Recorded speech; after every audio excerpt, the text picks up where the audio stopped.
آنے والی مستقبل کی قیادت بھی ہے، اور جو قیادت اب سنجیدہ ان مراحل سے گزر چکی ہے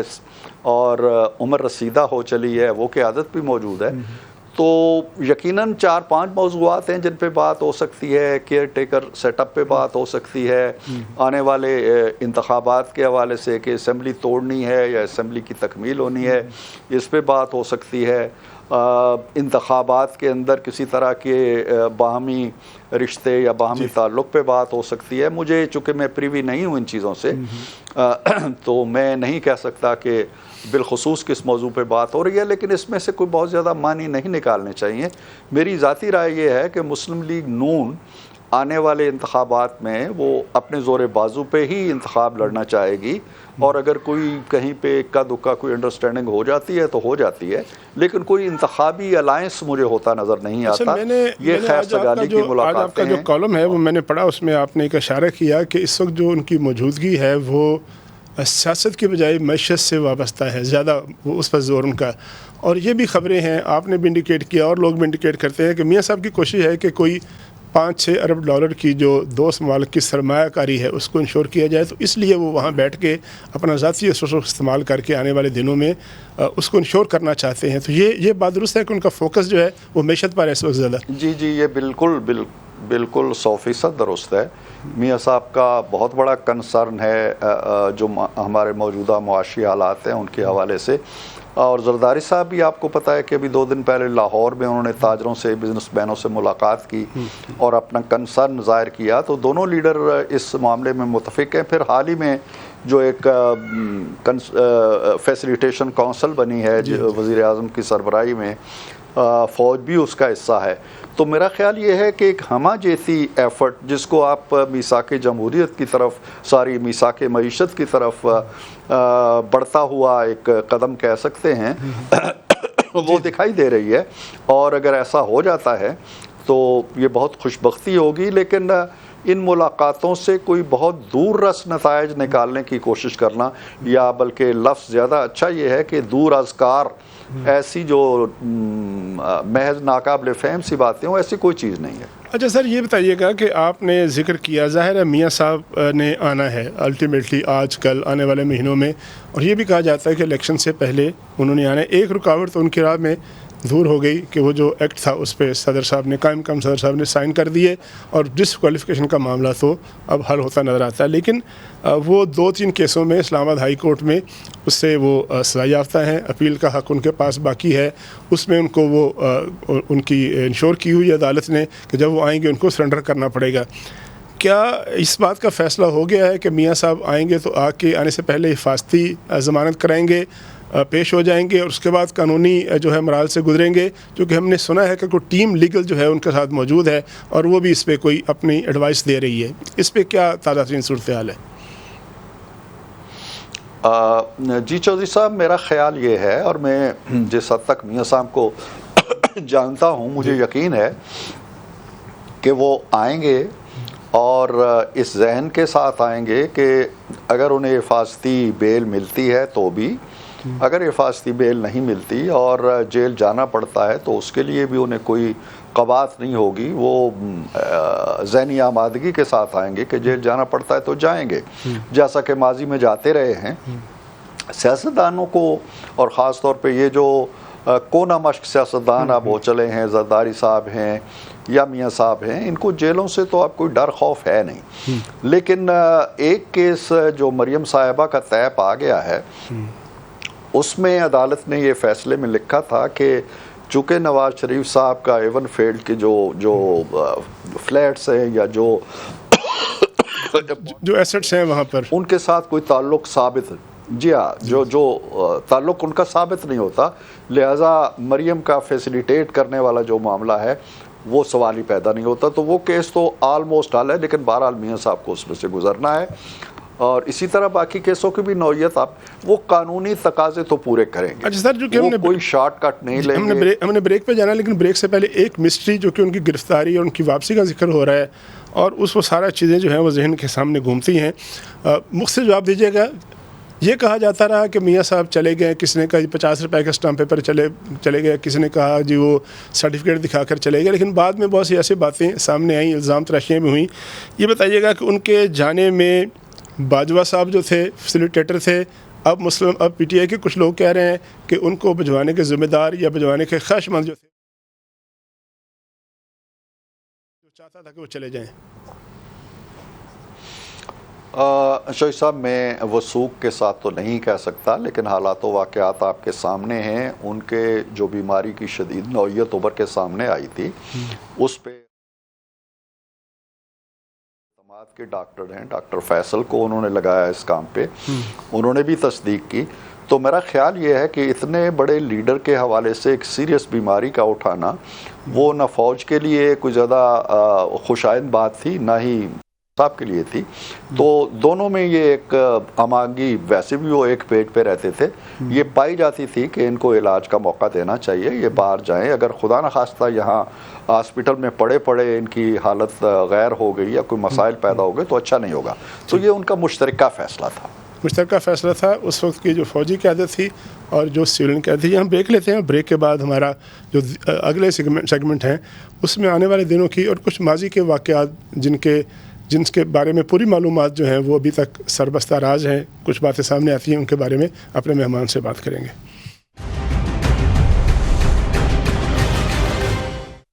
اب ویلکم بیک. عرفان صدیقی صاحب، یہ بتائیے گا کہ آپ نے پہلے سیگمنٹ میں ذکر کیا یہ جو کونسل بنی ہے، نیشنل فیسیلیٹیشن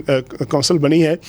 میں پڑھ رہا تھا آپ کا کالم بھی، اس میں آپ نے شاردن ذکر بھی کیا، تو اس سے میرے ذہن میں ایک سوال یہ پیدا ہوتا ہے کہ ماضی میں بہت سالوں سے ہمارے یہاں ڈبیٹ تھی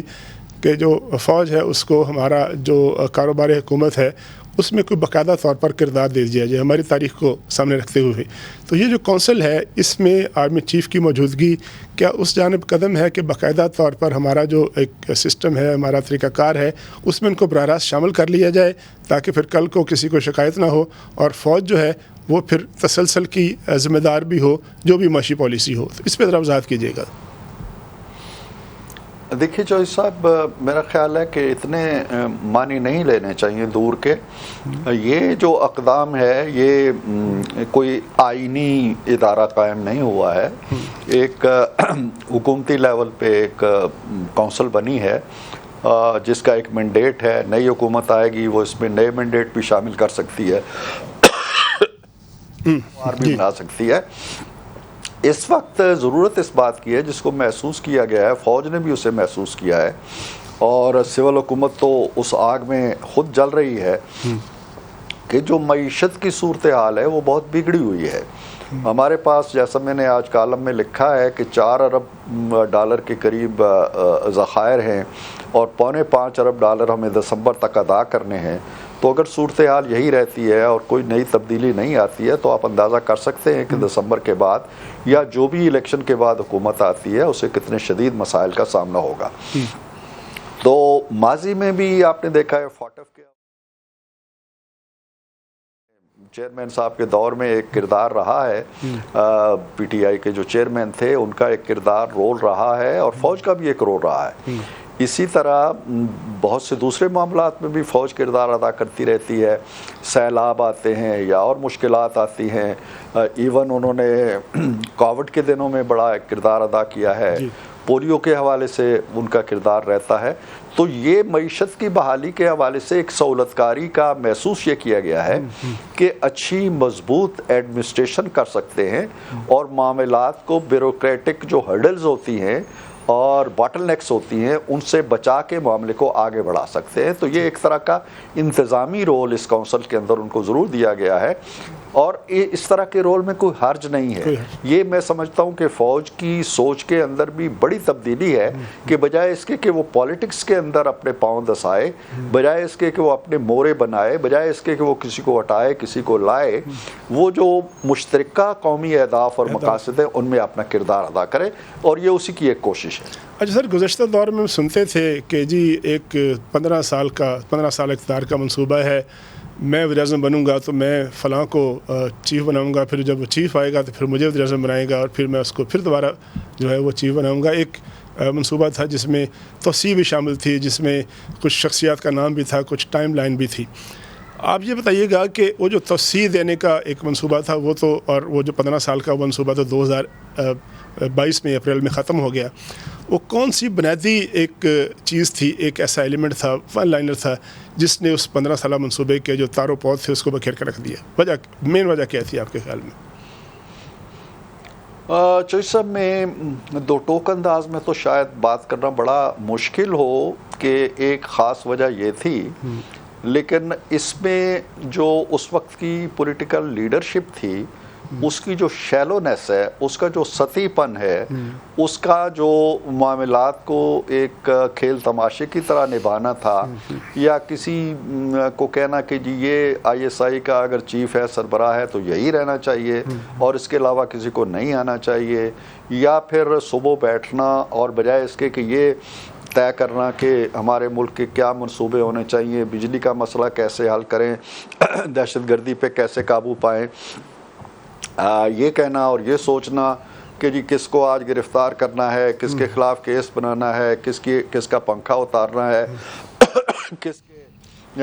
اے سی کو ہم نے اتارنا ہے، تو یہ ترجیحات رہی تھی۔ تو جب اکانومی بالکل پاتال پہ پہنچ گئی، ڈوبنے لگی، اور اس کی ہیٹ جو ہے وہ اس ادارے تک بھی پہنچ گئی جو ادارہ اس کا پشت پناہ تھا،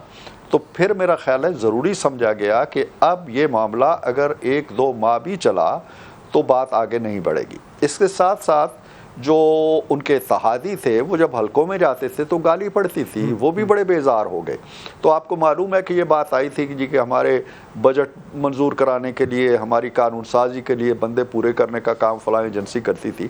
تو آل ان آل ایک مایوسی کی لہر پیدا ہو چکی تھی، ساتھی ٹوٹ رہے تھے، اور پھر وہ نوبت آ گئی کہ عدم اعتماد ہو گئی۔ عدم اعتماد ہونا کوئی تاریخ میں کوئی ایسی چیز انہونی چیز نہیں ہے، وہ آپ تصور کیجئے۔ جی ہاں، اور چوئی صاحب آپ تصور کیجئے کہ اگر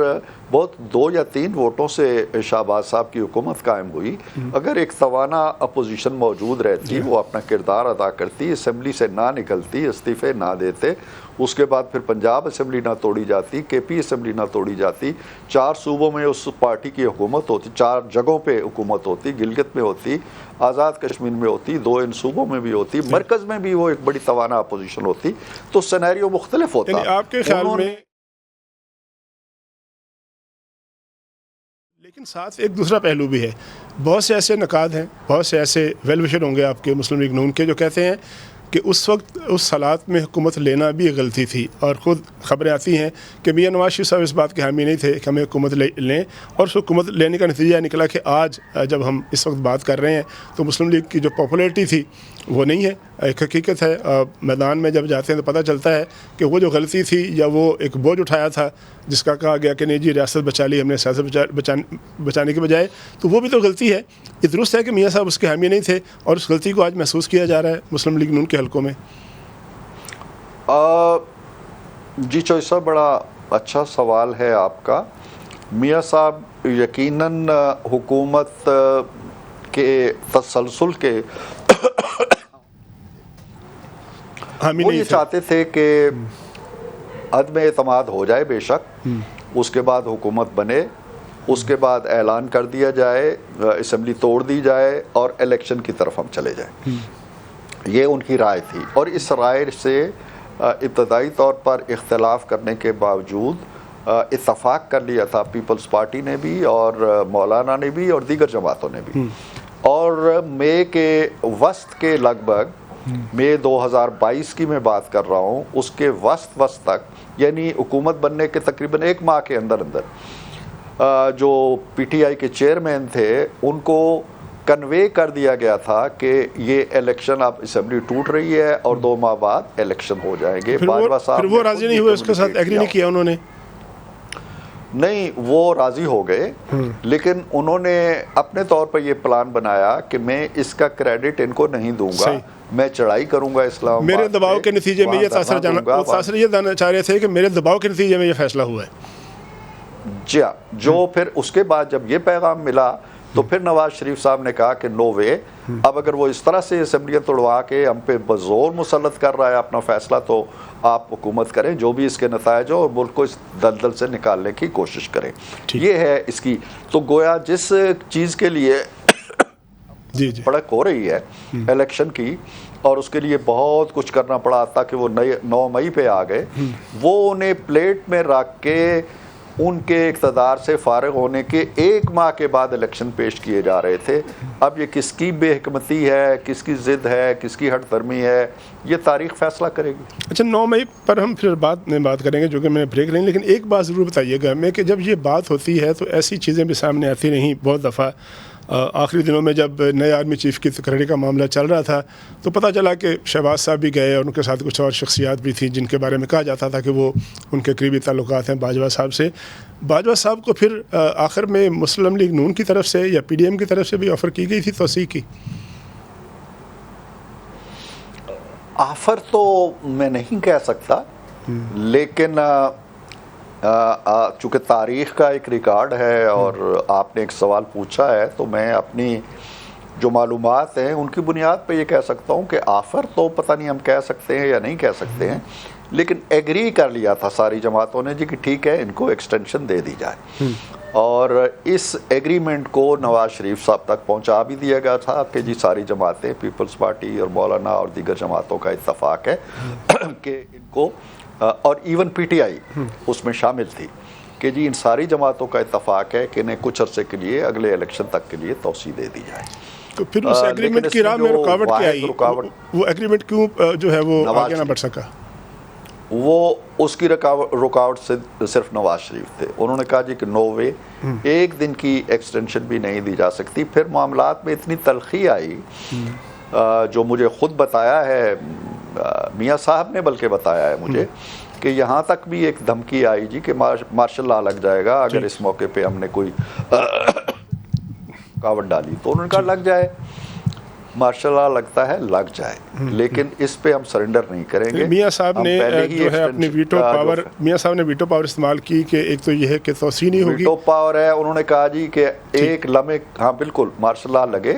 آپ کی حکومت جائے، آپ بھی جیلوں میں جائیں، ہم پھر جیلوں میں چلے جائیں گے، نو وے. یہ بڑی اہم بات ہے کہ جب میاں صاحب نے ایگری نہیں کیا، سر چونکہ ہم نے بریک لینی ہے، میاں صاحب نے جو کہ ایگری نہیں کیا تو پھر دھمکی بھی آئی کہ مارشل لگے گی، لیکن انہوں نے وہ اپنی بات پہ قائم رہے. ایک بریک لیتے ہیں، بریک کے بعد جو ہمارا آخری سیگمنٹ ہوگا اس میں تھوڑا تسلسل اس کا بھی رکھیں گے کہ جب نئے آرمی چیف کی تقرری تھی تو وہ پھر کس طرح ممکن ہوئی، اور کچھ باتیں کریں گے آنے والے دنوں کے حوالے سے، لیکن بریک کے بعد.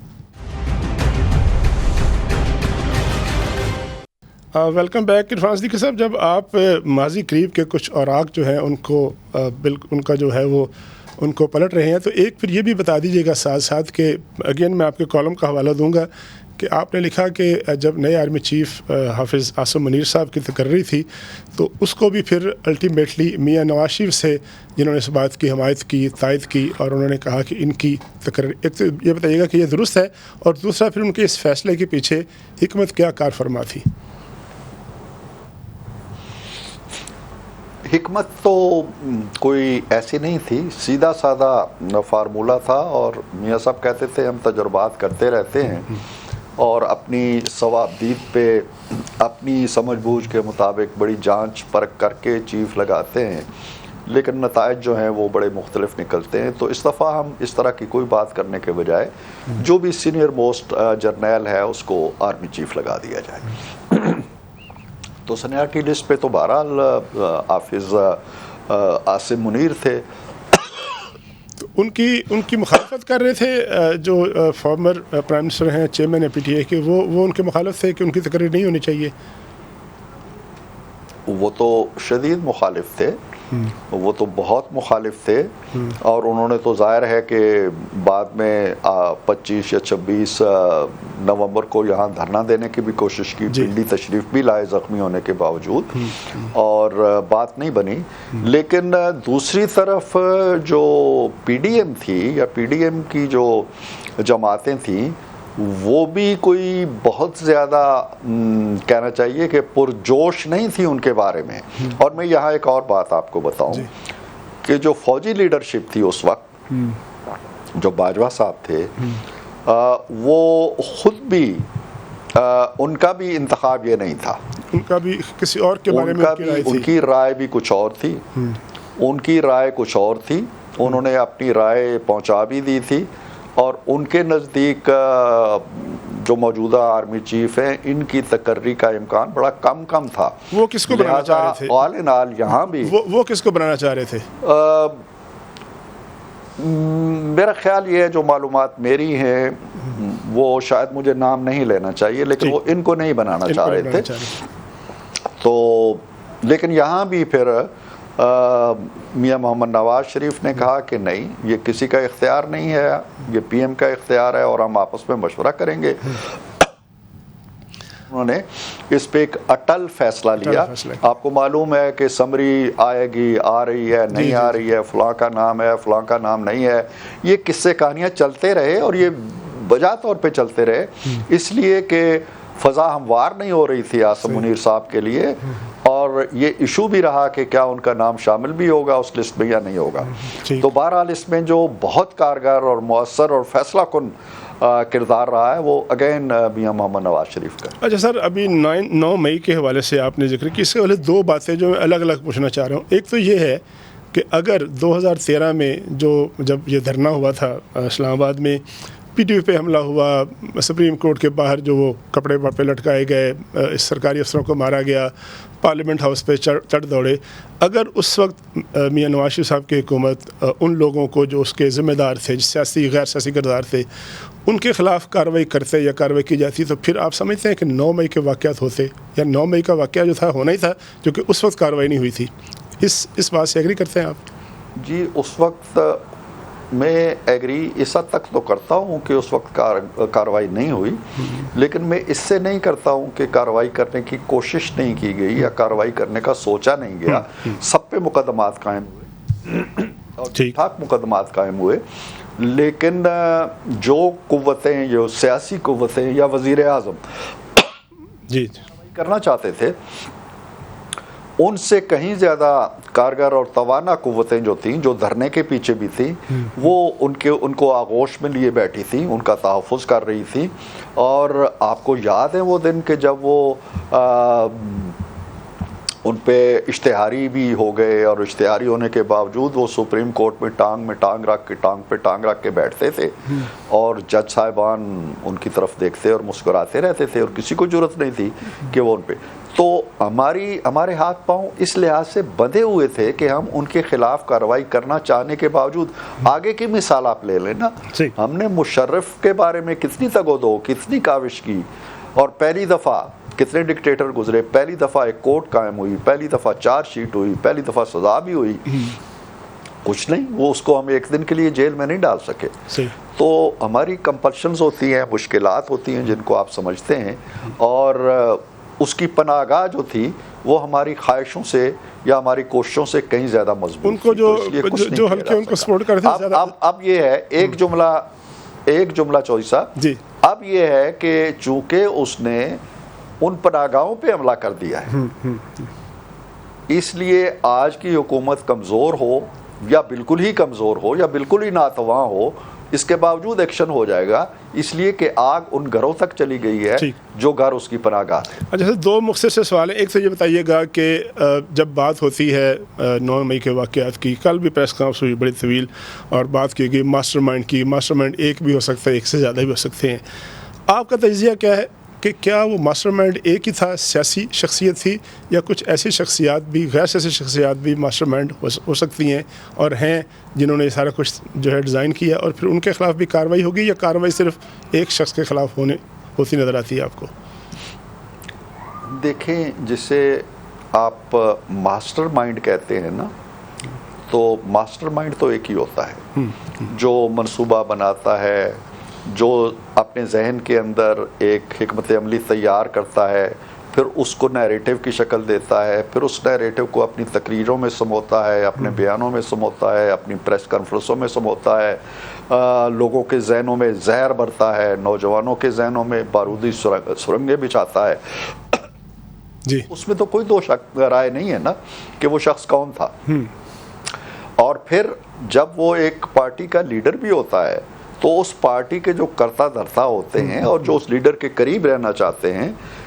جنہیں ٹکٹ چاہیے ہوتے ہیں یا جنہیں وزارتیں چاہیے ہوتی ہیں، وہ پھر اس کے ارد گرد حلقہ بنا لیتے ہیں اور اس کی رائے کے اندر وہ جو بٹی دہکائے بیٹھا ہوتا ہے اس کے اندر ایندھن ڈالتے رہتے ہیں. تو بنیادی طور پہ تو منصوبہ ساز ایک ہی ہوتا ہے، لیکن اس منصوبہ ساز کے جو شراکت کار ہوتے ہیں یا سہولت کار ہوتے ہیں جنہیں کہا گیا ہے وہ ایک سے زیادہ ہو سکتے ہیں. اور میرا خیال یہ ہے کہ جب فوج نے اپنے لیفٹیننٹ جنرل سے لے کے نیچے تک کے کسی کو جو اس میں ملوث پائے گئے یا کوتاہی کی انہوں نے اپنے غفلت کی اپنے فرائض سے، ان کو معاف نہیں کیا، تو یہ ایک بڑا واضح بڑا دو ٹوک پیغام دے دیا گیا ہے کہ 9 مئی کے واقعات میں ملوث افراد کو، اس کے ذہن سازوں کو، اس کے منصوبہ سازوں کو، اس کے سہولت کاروں کو معافی نہیں ملے گی اور نہیں ملنی چاہیے. میں ایک سیاسی تعلق کے باوجود میں یہ سمجھتا ہوں کہ ٹھیک ہے،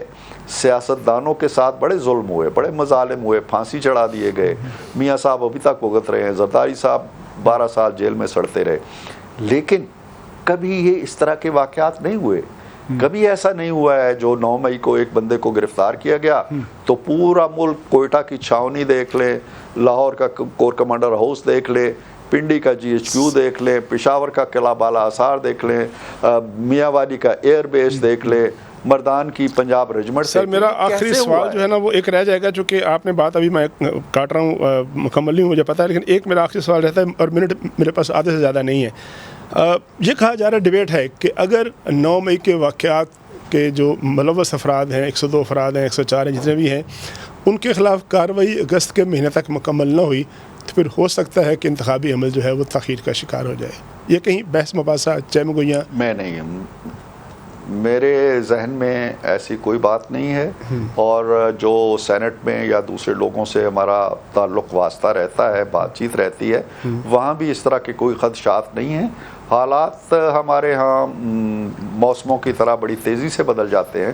لہٰذا میں کچھ نہیں کہہ سکتا، لیکن فی الحال انتخابات جو ہیں ان کے بارے میں شکوک و شبہات نہیں ہیں زیادہ. یعنی کولیشن پارٹنر نے طے کر لیا ہے کہ ڈیو ڈیٹ کو اسمبلی ختم ہوگی، ڈیو ڈیٹ کو الیکشن ہوں گے. جی ہاں، ہمارا تاثر فی الحال یہی. بہت شکریہ عرفان صدیقی صاحب، آپ نے ہمیں وقت دیا اور بڑی تفصیل سے سوالوں کے جواب بھی دیے. وقت کی جو کمی ہے ہمیشہ آڑے آتی ہے، بہت سے سوال رہ جاتے ہیں، بہت سی چیزیں جو ہیں